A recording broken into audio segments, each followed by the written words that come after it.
Hello and welcome back to Rev Endurance Sports and the debut of the new home studio. It's funny, I just watched the video from Wayno's Photos and he just did a video in a new home studio. So funny that we're tracking about the same pace. But so this is a very raw setup for the time being, and we'll keep working on it. But I thought that I would shoot some stuff at home and some stuff at the shop and just give you a different flavor of different backgrounds. So what do you think so far? Question number one. Question number two, do you like a bare wall behind me, or would you like to see maybe a frame behind me? What would you like? Would that be distracting to you if you're viewing the video, if there is something behind me? I think being flanked on the two sides with something isn't as distracting as something directly behind me. All right, so a couple of more admin notes. Over the weekend, we did a recon ride of the 400K, so 252-mile event that's coming up March 18th. And so I did a little video, I did a community post on that, so go check that out. Some folks have asked me if I'm on Strava. Yes, I definitely am on Strava. Public profile. Please follow me on Strava. Pretty easy to find. George Vargas and San Diego, I think, is the hometown. So look for that. Either San Diego or San Marcos. I can't remember what I've put in as my hometown.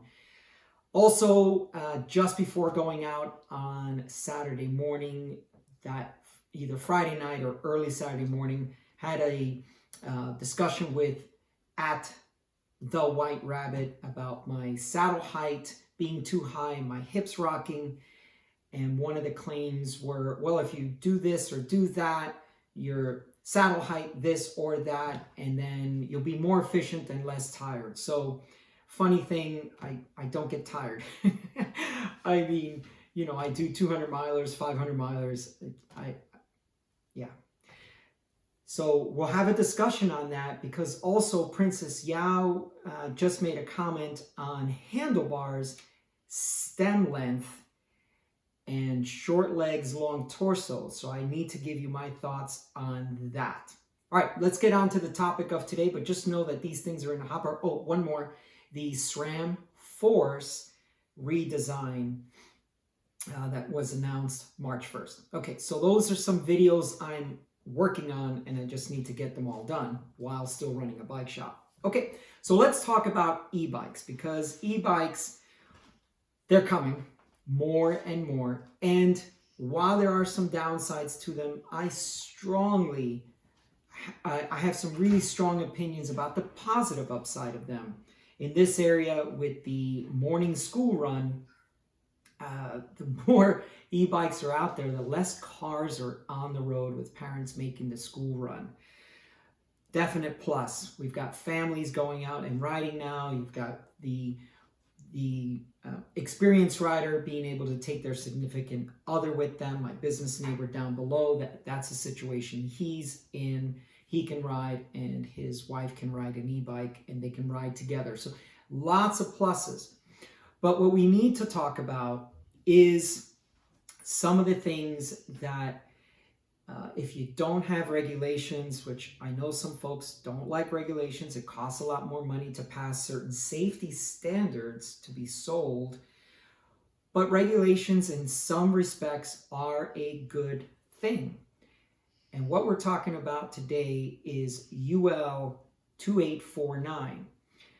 Now, this has been in development for about 10 years, and it was finally published 3 years ago. And New York City is basically trailblazing here. They've already passed in their council, in their city council, 45-1. So I'd like to know who that one dissenter was. Obviously someone who doesn't like regulations, I guess. But the important thing is, you have to consider New York City. They have the largest fire department, best funded fire department in the country. And they are very proactive, well, I guess reactive, but when they start seeing a cause of too many fires or something like that, they can promote legislation. And once a regulation is established, they can also enforce it. So if we consider the living situation in New York City, you have, it's just the complete opposite of anyone else across the country. Let's just say you have a garage, you park your e-bike in the garage, your e-bike arcs, sparks, explodes, something, and sets fire to your garage. Well, hopefully you can save the main house. In an apartment situation with thousands of households all living on top of each other, an e-bike fire can cause significant damage to a building, to people's personal property, and it's more crucial to have safe electrical items in your apartment, in your home, in your condo, whatever type of living situation you have. In New York City, you can pretty much count on you've got a neighbor immediately next door to you, above you, or below you. So this new law, as I mentioned, it passed the city council by 45-1. And it's going to go up to the mayor, Eric Adams. Now, he has 30 days to sign it or veto it. If he vetoes it, then the council can get 2/3 majority and pass it, which they already have, because as I mentioned, 45-1. If he doesn't sign it in 30 days, it automatically goes into law. So if you're in New York City, you know that this is coming down the line, it's going to pass. Well, what does that mean for all the people involved? So for example, if you are a retailer and you have bikes that do not conform to UL2849, you've got 180 days to sell off your inventory.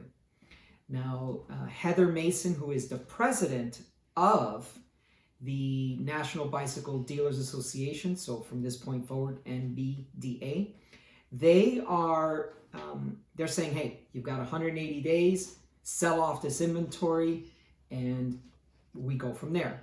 Now, here's the thing. When those 180 days elapse, what are you going to do with this inventory? Or let's say you're a consumer. Would you be interested in a bike that doesn't pass these standards? So, I mean, the pricing could drop and you could be getting these bikes at a very good discount. But do you want to put an unsafe product in your bike, in your home, in your garage, if it is not conforming to this UL2849 standard? Now, it's funny because I saw this earlier a couple of months ago and how this UL2849 standard, but because I thought it was a regulatory thing and because I thought, well, it's a standards thing, I didn't pay much attention to it because I did not think it was going to move along so quickly, but it is moving along quickly. And now we're at a point where, as I mentioned, if in 30 days Mayor Adams does not sign it into law, it will become law for New York City. Now, New York City is a trendsetter in this situation, like the fire department with extension cords and Christmas lights and things like that. So this is something that I can see going across the rest of the country. Now, one of the people that was interviewed has a shop in somewhere in California, Long Beach, I think it was, and he also has a shop in New York. And so, he's bi-coastal and he has to deal with this because that law, I mean, California is probably right after them because they're very regulatory, being good or bad, but they are pretty avant-garde on a lot of things. So Let me make sure I'm covering my notes because I want to make sure I made some notes. A lot of this, of course, you can tell I'm just going off of my feelings and passion about the topic. What I found interesting, and I'm going to, so I don't misquote, I'm going to go back and I'm going to share with you some of the companies that already follow UL2849 and some that you would be surprised do not follow UL2849. As I mentioned, let me just catch up here. When this law passes and then you have 180 days, you could be fined up to $1,000 per bike, per SKU.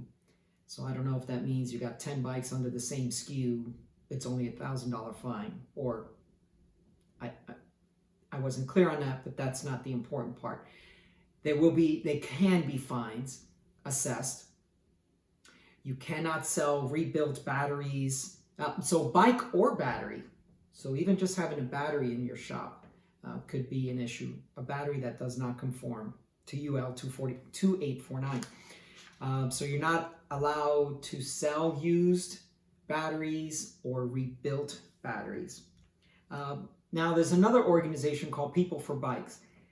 People for Bikes wanted a much stricter standard to be passed, but apparently that was too hard, so they went with 2849. So just know that there was, on the bike side, the advocates on the bike side. So this wasn't all just the government coming down and saying, we want these regulations passed. No, People for Bikes was also involved in this. Now, so who is certified? Think of the big guys, right? Bosch Motors, Bros, and ProMovec. Now, I don't know ProMovec, but again, I don't do a lot of e-bikes in my store. The database that they currently have, they have 4 bike brands in it. 4. Think about how many e-bikes are sold under so many different labels, and only 4 are in this NBDA database. And they are Okai, so that's spelled O-K-A-I, Alta Diamondback, iZip, and Revy bikes. So if you have one of those bikes, it depends how old it is as well, but they should pass that UL standard. But let's talk about the bikes that are not covered. So Trek just recently released a statement on their website, so you should be able to see it, talking about the 4 different motors that do pass.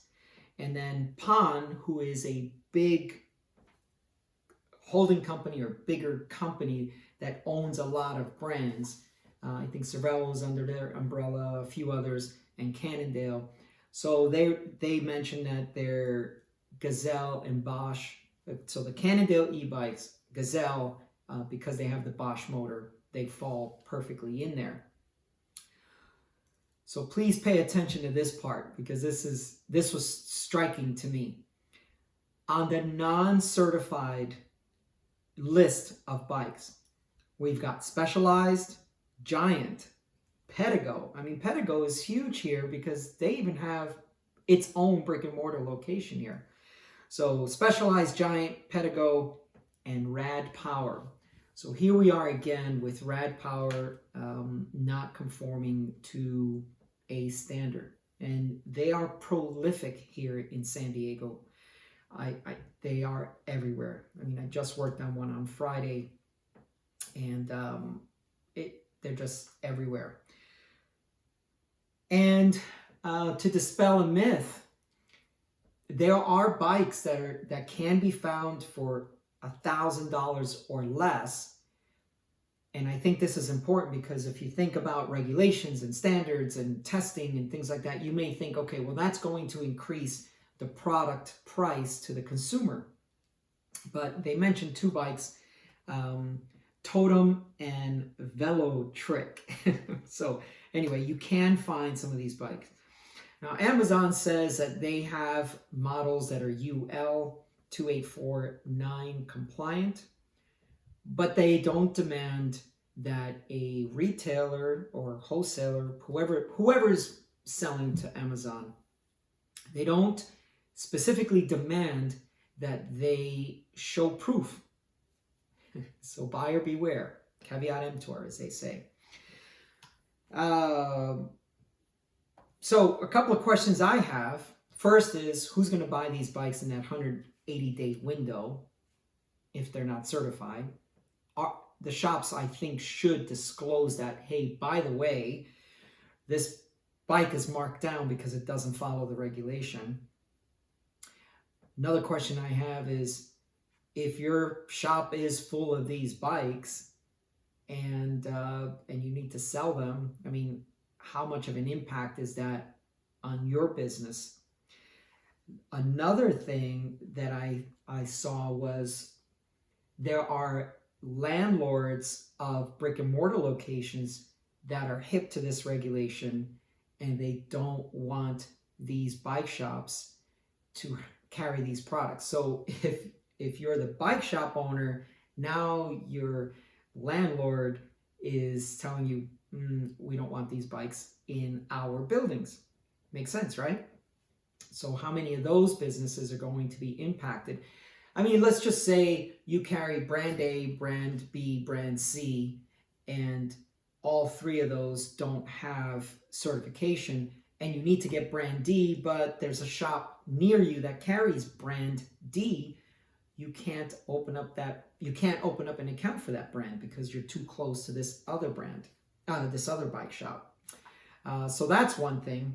The other is, just like any regulation that is state and not federal, let's just say New York passes this law, but any of the surrounding states don't have this law. Well, you can easily go across a state line, buy a bike that is not certified under this UL2849, bring it back into New York City, bring it into your 50-story apartment building, and here you are with a bike that's not certified. You can't stop everything. So how do you stop that from happening? Well, now the federal government would have to get involved because the importation of these bikes is not regulated at this moment. So while one state is pioneering this regulation, the rest of the country any other state that imports bikes, they can import a bike that's not UL certified or this particular standard, and it could ship anywhere in the country, and you just buy it from a neighboring state. And there's a workaround for that law. So just something to think about in that respect. That now. The other thing they mentioned is how the delivery and messengers and things like that have all these e-bikes, and some are not even e-bikes, they're gas powered, they're over the 20 mile per hour limit, and it's a wild west at the moment for these micro mobility vehicles, e-bikes and boards and stuff like that. So a lot of things are not regulated. And there was another article, I never got around to it, but it just showed the incident rate skyrocketing over the last couple of years on these e-bikes. So when I was a kid, it was mopeds. Now it's e-bikes. So, as a shop, one of the things that I was thinking about is, as a shop, to bring a bike into my location, I'm pretty sure my landlords are not privy to this new law, but maybe at some point they will be. But I need to keep my business safe, and so do I refuse business now? I mean, in particular, Rad Power is a bike brand that is everywhere here in the San Diego area, San Marcos, Carlsbad, Vista. And Carlsbad's also been cracking down on e-bike laws regarding the riding of them. But this is on the manufacturing of it. So, I mean, this is a topic for me to consider. I don't want a bike in the store that can arc, spark, explode, which is what one of the other videos I've done on this topic. That's kind of a direct quote if I recall. Okay, that's all for today. I want to hear your feedback. I want to hear what your thoughts are. Is this government overreach? Is this too much? Is this a situation where, hey, mind your own business, government? Or are you happy to see that these regulations are coming around and making all of us safe? I'd like to know if you're concerned that you currently own a bike that is not UL2849. I want to know what you're going to do. I want to know where you store your bike. Where do you charge your bike? And do you have confidence that if your bike is not certified under this UL standard, and if you look at any of your appliances in your home, they all have on the tag, it says UL something, right? So this is something we've had for a very long time on all our consumer electronics and appliances. So I think it makes sense, but I want to hear your opinion. Please like and subscribe. And in the meantime, we'll see you up the road.